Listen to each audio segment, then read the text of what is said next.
Personally, I was probably the last one to really be convinced it was worth it because I think I invested so much of my life in punk and hardcore where it was so shunned upon. And it kind of took me to a point where, like, I thought, what would the Ryan of like 20 years ago think of me doing this now? And you just come to realize the Ryan from 20 years ago is not the Ryan now. You know what I mean? Like, you just kind of have to get to that point where you're like, you know what? The ethics that I learned about at the beginning, I was being dealt those, and I just accepted them because that was what was laid out for me. And then I kind of had to, in my own personal way, decide what I really believed in and what I really felt was an acceptable approach and what I felt was completely objectionable. I'm never gonna wave the banner of like aggressive music is the reason I live. Like that's not how I am. It's just something that I feel extremely comfortable doing, and I feel it's like an important part of me. But I think you just kind of have certain views at one point in your life, and then they change once you get older. I spent my 20s going on a lot of tours, kind of having a weird battle between myself of whether this is what I wanted to do or whether I wanted to attempt to lead a normal life. Not really good at normal life. So, spent the 20s going up and down trying to figure that out. Went through marriages, went through 100 jobs, doing the typical stuff when you're a fuck up. You know what I mean? So I've just had time to just adjust and accept who I am, even though it's in my mid-30s. I'm glad I at least finally realized. From the time in your 20s to now, how has the music scene evolved, in your opinion? I think it's evolved in a lot of positive and a lot of negative. I think, on one hand, a large part of, music enthusiasts have become more open-minded to aggressive music. And I think, the genres have become not so secluded from one another. You know what I mean? Like, for the most part, hardcore kids don't just like hardcore, metal dudes don't just like hardcore, because they're seeing that all these gaps are being bridged because it kind of got to the point where there's just no way to just draw from one influence anymore. And on the negative side of all that,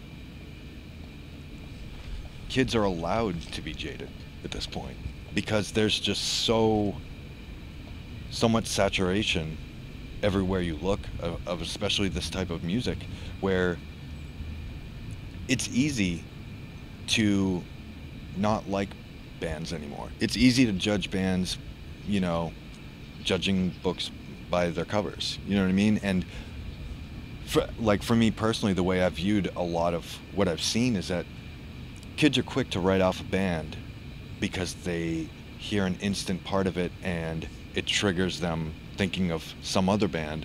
So they go, oh, it's just a rip-off of that. I'd rather listen to that anyway.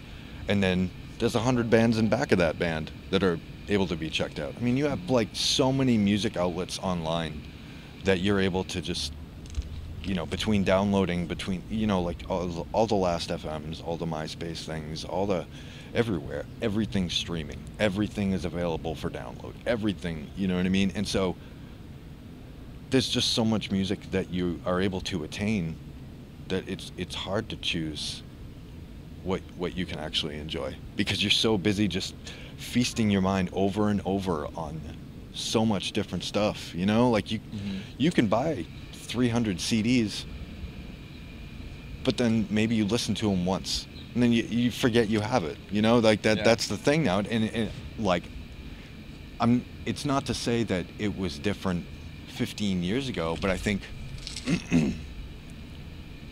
I just kind of think that back then there wasn't this wasn't such an exposed genre that so many people were able to dip their hands in it. There's just a ridiculous amount of bands playing this music now, and there's a ridiculous amount of talented bands playing this music. I've never been a jaded guy. If I hear a band I don't like, I know I don't like them, but it stays in my head. I don't go to a message board and be like, these guys suck. You know what I mean? It's my opinion. I don't need to. My opinion is not that important to the world, and it's especially not important to the small pond of extreme and aggressive music, because in the grand scheme of things, this music may be recognized in certain areas, but it is still a little fish in a big pond as far as music is concerned. So I see no point in trying to shun a select group of people that are willing to be angry and express themselves in the way they seem fit. Granted, there's a lot of false anger and false hostility that some bands release, but it's pretty readable in my mind, whether you're actually angry or whether you're just full of shit, you know? And I tend to dip into the ones that I know are really, really angry, and I appreciate that, you know? Like, that's my thing. You know, it's funny you're talking about the oversaturation of the music industry. It's like Dillinger, option paralysis. Like, so many options, you just don't know what to do. Yeah, it's weird. I mean, I never. And the crazy part is I just don't even know where to start anymore. So I tend to just stay with what I know. Mm-hmm. You know what I mean? Like, you just get to a point where it is information overload, and you just have to just step back and be like, fuck this, I'm listening to Cro-Mags. There's just so many fests, so many, it's just always something. And, you know, my time is limited to be able to focus on this. How do you feel the public relations industry, or public relations in general, how does that affect heavy music? There's a definite barrier between the two. You know, you know, and kind of like how there used to be just an extreme barrier between, like, you know, punk and metal and stuff like that. Nowadays, I think it doesn't have to do with necessarily the genre of music. I think it has to do with people that start a band and are willing to commit to that band and want that band to succeed, whatever their idea of, you know, success is. And there are those that want to do this just for the passion, or, you know, are willing to do this and lose their money going on tour and doing stuff like that. I've been on both sides. You know, I before I was in this band, I've been in other bands that ate shit for years, like touring. Like, I'd come back from 7-week tour and be like $1,000 like in the hole. You know, it's get home and be like, I have rent next week. What the hell am I gonna do? So having this type of band and having it gain a little bit of attention, and knowing that I can keep fueling and doing this and pay my rent and bills at home because I'm smart with my money, not because we're getting paid crap loads of money. For me personally, to be able to take care of my wife and my dog, I'm not gonna have a kid. I personally, I consider right now to be a success for me. Like, as far as bands are as far as a band is concerned, I don't have much more aspiration as far as Trapdom is concerned, other than to be able to keep my regular life afloat. As far as PR goes, there are a lot of bands that I think are fluffed by whatever label they're on and are told, we can make you big, we can make you huge. I've heard it, but I always wonder what they think my idea of huge is. You know what I mean? I have no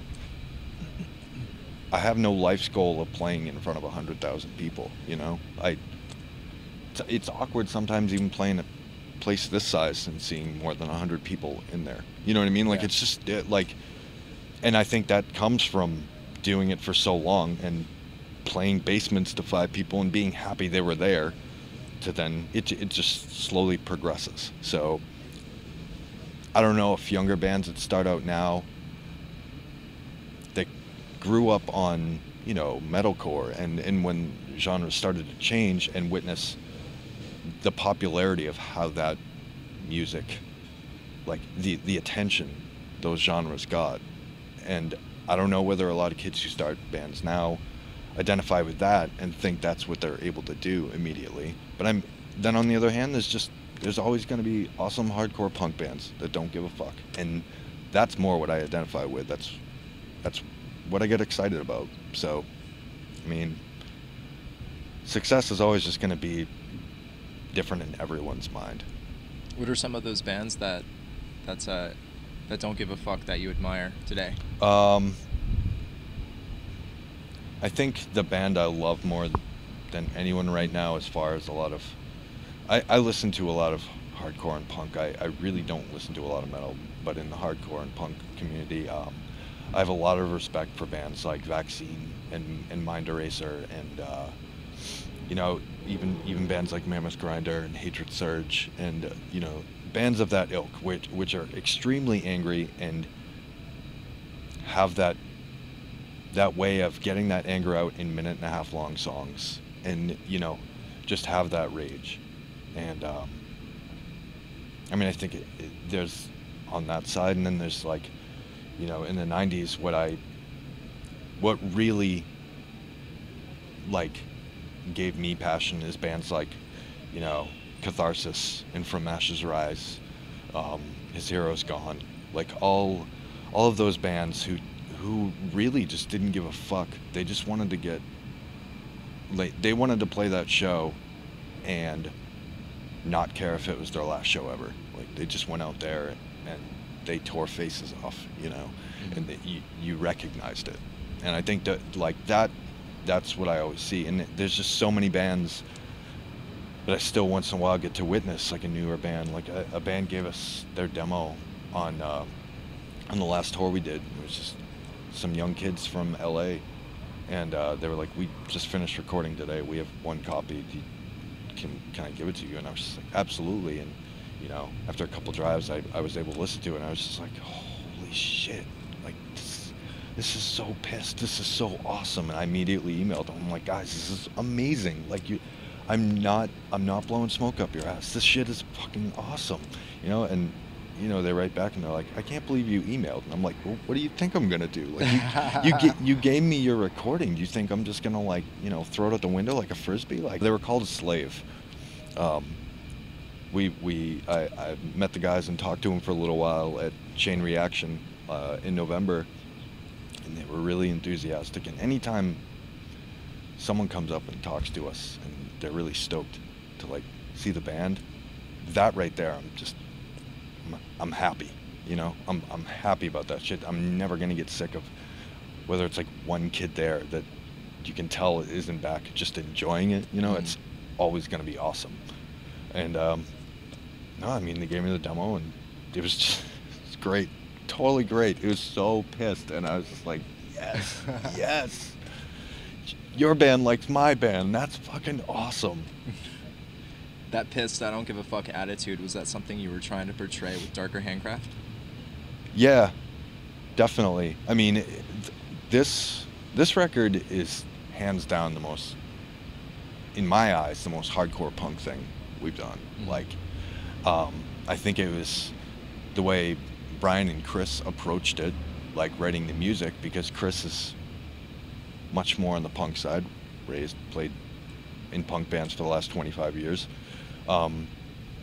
Brian grew up listening to metal, but I think as time has moved on, he's become able to identify with the punk and hardcore scene a lot more since he and I met each other and hung out. We kind of like traded record collections where he showed me bands that, like, I never knew about. Entombed, I never knew about Dismember or any of this stuff. Like, and the same thing with him. He had never heard about, you know, His Hero's Gone and Catharsis and Gehenna and like all these bands like this, that it was a whole new world for both of us. And it's kind of slowly built into what it is now for Trap Them, which is the melding of the two. He's able to work with his Swedish metal influences and the things that he loves of that side, but he's also able to accept that I am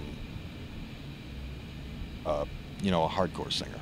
You know, I don't growl, I can't shriek, I just shout. I just, you know, it's just piss and vinegar, you know. Like, I have no, like, you know, there's no theatrics to it. It just comes out the way it comes out. So we've kind of found that middle ground, especially on Darker Handcraft, where it's like, it was just one of those things where we came in knowing exactly what we wanted to do, and then the end result, you know, it was exactly what we wanted. So, very happy. I just saw Andy Williams a few minutes ago. Mm-hmm. Is he on the record? He's not on the record. He's going to do some shows with us while Every Time I Die takes some time off, which is awesome because he's a great guy.